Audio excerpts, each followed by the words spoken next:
If electric hypercar sounds to you like flying submarine, welcome to the club. Nevertheless, we're gonna test the Nio EP9 mod right here, right now.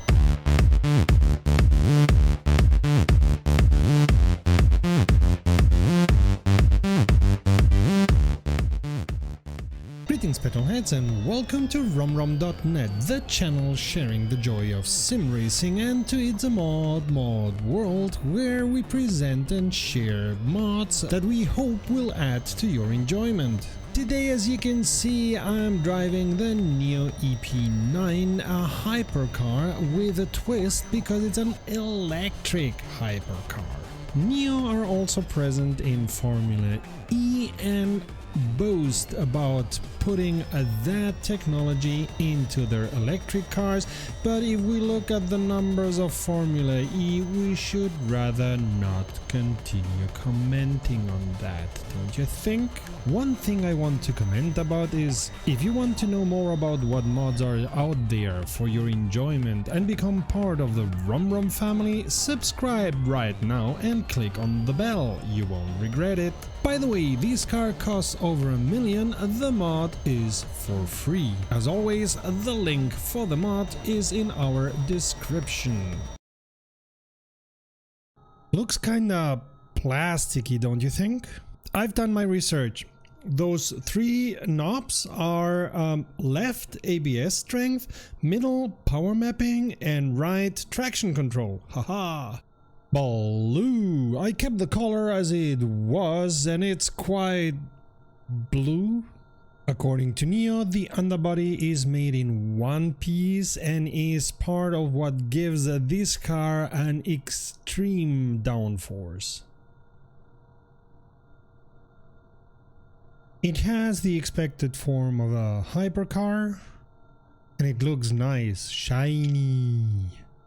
The Nio has a motor at every tire, much like the Teslas, so let's see if they've put motors. Nope, no motors where the motors should be, but other details. I suppose these details there are what can be seen from outside. The Avon R19 tires that come with this car are special and have even more grip. And notice the wing at the back that is gonna move around so that you get the most downforce, as everything in this car is set up to give you the most downforce possible. And I don't know if you've noticed, because I only did when I was racing, this car has no rear view mirrors at all. A detail that I like very much is neither the windshield nor the side windows are clean. They have scratches, they are dirty, because that's what happens when you drive. The colors in this mod are an interesting choice. You have blue, green, pink, purple, not to be confused with the pink, and white. I have many issues with the sound in this mod. First of all, why is the sound running when the car is stopped? It's an electric motor, it only makes sounds when it moves.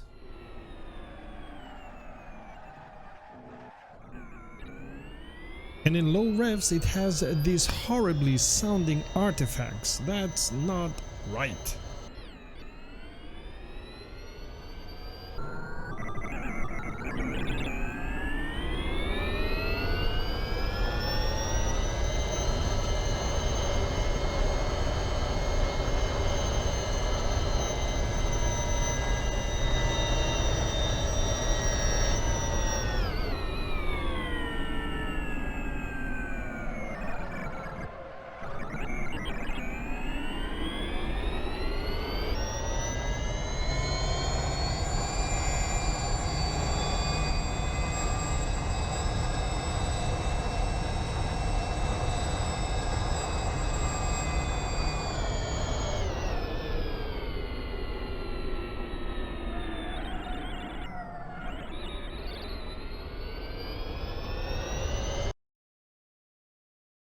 First things first, the force feedback is quite strong, and while I don't feel the acceleration and the deceleration, which in this car in real life seem to be enormous, I feel the lateral forces, which is a win, and there is some feeling in it. It's not perfect, it's not the best, it's not even close to the best, but it's quite good.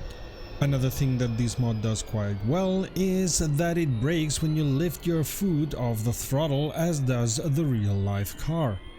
You notice that because there is a slight oversteer that you really feel in the force feedback. As with most electric cars, this car only has one gear, or let me correct that, it has two gears, one for driving forwards and one for driving backwards, but for forward motion there is only one gear. For a normal racer, this cripples you, as you cannot use the reducing of gears to get better torque out of corners and to reduce speed, but that's something that you normally don't do with a race car, so you have to find other ways to be better than your opponents. Of course, the fact that this car brakes as soon as you lift your foot off the throttle gives you a different way of driving and a different way of taking the track. You just have to find out in which curve you only need to lift your foot and in which curve you need to brake. So you learn a different way of driving, a way that you normally don't have with combustion cars. As in this mod, the car is capped at 160 km/h. The best way to win against your opponents will be to be better at the curves. I'm quickly nearing the 67% of battery and I'm on what? The third lap? This is not going to last long. On the other hand, in real life, when you're driving this car like a hypercar, the battery doesn't last longer than 16 minutes. Let's see if I get, I don't know, 10, 11, 12, something between 11 and 12 laps out of this. This car seems to have the battery power of an old Formula E car, you know, when they had to change the cars in the middle of the race? Yeah, those. And yep, there's no battery left and I'm losing speed. Well, I did something like, what, 12 rounds? Take a look at the rear wing in action. Of course, I find myself wanting to change the gears because that's what I'm accustomed to, and then realizing I'm doing everything wrong. I've been told Nio in Chinese means the sky turns blue. A nice thought considering they are an all-electric company and considering the smog-ravaged cities in China. If you want to own the real-life car, you have to be fast because only 16 have been built and 6 have already been sold to investors. I suppose that the 10 additional for only $1.2 million will sell pretty fast. In many of my races against the AI, exactly this happened. The AI went to the right and stood there until it abandoned the race. In the other cases this did not happen, they went into pits after the first round. So racing against the AI is a no-no. Contrary to what I did, you will want to turn Helicorsa on because, as I said, there are no rear view mirrors at all in this car.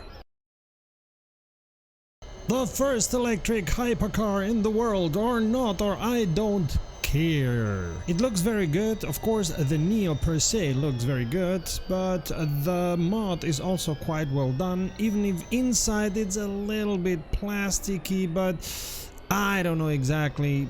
It's on the edge of the uncanny valley between being too plasticky and okay. So for the look, I give it 5 eyes out of 5. The sound is just as good as the results of the Nio in Formula E. No, it's not that bad. I mean, at the beginning, when it's on low revs, it sounds horrendous. It's very badly done. When you brake, the sound stops completely. There is no sound from wind, there is no sound from the tires, and of course there is no sound from the motor, but that should not be. By the way, the sound from the motor when the car is stopped should also not be. So when you're driving, the motor sounds correct, but for the rest, so for the sound I give it 2 years out of 5. This car drives differently than others, and that is something that you can feel okay-ish on the force feedback and that you notice when you drive some rounds. You have to learn to drive this car completely different than combustion cars, and this mod gives you the opportunity to learn because you feel enough of the car.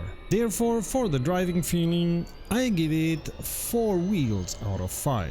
I don't think I'm gonna drive this mod quite often, also because after a couple of rounds the show is over, but it's okay. It can be interesting to compare driving with advanced and beginner drivers to see how they react to this completely different way of handling the car. If you prefer to hear the roar of a motor when driving, we have tons of other videos sharing the joy of sim racing. Check them out.